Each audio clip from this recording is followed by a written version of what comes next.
থাকার পর কিছুক্ষণ আগে খুলে দেওয়া হয়েছে। সেখানে আছেন সহকর্মী আরিফ হোসেন। আরিফ, সংঘর্ষের ঘটনা নিয়ে কলেজ কর্তৃপক্ষের সঙ্গে আপনার কোনো কথা হয়েছে কিনা?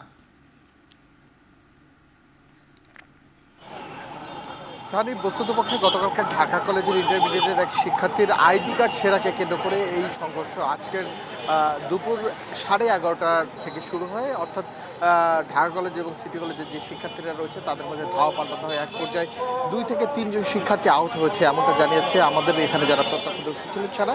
এর ফলে মিরপুর যে রোডটি রয়েছে এই রোডটির পুরোপুরি যান চলাচল বন্ধ হয়ে যায় এবং এই যে নিউ মার্কেট থানার পুলিশ তারা এসে কিছুক্ষণ আগে পরিস্থিতি নিয়ন্ত্রণে নিয়ে আসে এবং দুই পক্ষকে দুই দিকে সরিয়ে দেয়। ঢাকা কলেজের যে শিক্ষার্থী রয়েছে তাদেরকে ঢাকা কলেজের ভিতরে ঢুকিয়ে দেয় এবং তাদেরকে বাসায় যাওয়ার জন্য কর্তৃপক্ষ ইতিমধ্যেই ছুটি দিয়ে দিয়েছে। এবং আমরা দেখেছি সায়েন্স ল্যাবের ওই দিকটায় সিটি কলেজের শিক্ষার্থীরা অবস্থান করছিল, তাদেরকেও বাড়িতে পাঠিয়ে দেওয়া হচ্ছে। অর্থাৎ এখানকার যারা রমনা জোনের ডিসি রয়েছেন তিনি এখানে এসে তারপরে তাদের দুই পক্ষকে আলাদা করে দেন। তবে এখন পর্যন্ত পুলিশ মোতায়েন রয়েছে এখানে। নিউ মার্কেট থানার যিনি ওসি রয়েছেন মহসিন, তার সাথে আমাদের কথা হয়েছে, তিনি জানিয়েছেন আইডি কার্ড ছেঁড়াকে কেন্দ্র করে গতকালকে দুই গ্রুপের মধ্যে হাতাহাতি হয়।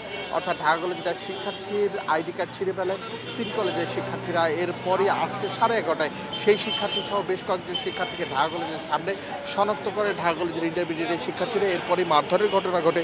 এই ঘটনায় ঢাকা কলেজের 2 জন এবং সিটি কলেজের আরও 2 থেকে 3 জন আহত হয়েছে বলে জানিয়েছে। তবে তাদের গুরুতর আহত কেউ হয়েছেন কিনা সে বিষয়টি নিশ্চিত করে বলা যাচ্ছে না। অর্থাৎ গুরুতর কেউ আহত হননি এমনটাই জানিয়েছেন। যদিও এখন পর্যন্ত এই দুই গ্রুপের সংঘর্ষ প্রায় সময়ই দুই গ্রুপের সংঘর্ষ তুচ্ছ ঘটনাকে কেন্দ্র করে সংঘটিত হয়ে থাকে। মিরপুরের যে রোডটি রয়েছে সেই রোডটিতে এখন পর্যন্ত যান চলাচল স্বাভাবিক এবং যারা সংঘর্ষে জড়িয়ে ছিলেন তারা দুই পক্ষ আলাদা হয়ে গিয়েছেন এবং পরবর্তী সময়ে এই জায়গাটিতে একটি নজরদারির মধ্যে রাখা হবে এমনটা জানিয়েছে পুলিশ প্রশাসন। এছাড়া ঢাকা কলেজের যারা প্রত্যক্ষদর্শী রয়েছেন তারা বলছিলেন বেলা 11:30 থেকে দুপুর প্রায় 1:30টা পর্যন্ত, 11:30 থেকে 12:30 পর্যন্ত এই সড়কটি বন্ধ ছিল। এরপরে খুলে দেওয়া হয়েছে এবং যান চলাচল স্বাভাবিক রয়েছে। সানি, ঢাকা কলেজ ও সিটি কলেজের শিক্ষার্থীদের মধ্যে সংঘর্ষের ঘটনার সবশেষ খবর জানাচ্ছিলেন সহকর্মী আরিফ হোসেন।